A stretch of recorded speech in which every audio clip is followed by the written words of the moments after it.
ल साथीहरू यहाँनिर मैले एउटा डेमो गर्न लागिरहेको छु। यो चाहिँ एउटा स्मोक अलार्म हो सर, स्मोक अलार्म हो होइन। त्यो स्मोक अलार्म चाहिँ घरको सिलिङमा फिट गरेको हुन्छ, त्यसरी फिट गरिराखेको हुन्छ। अनि यसलाई चाहिँ यो यो कुनै पनि धुवाँहरू परेपछि त्यसले चाहिँ आवाज दिन थाल्छ।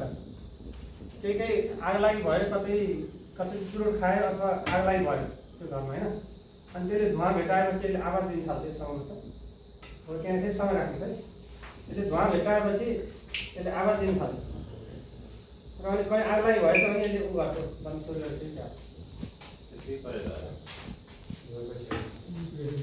त्यसले जब यसले धुवाँ पाउँछ नि आवाज दिन्छ।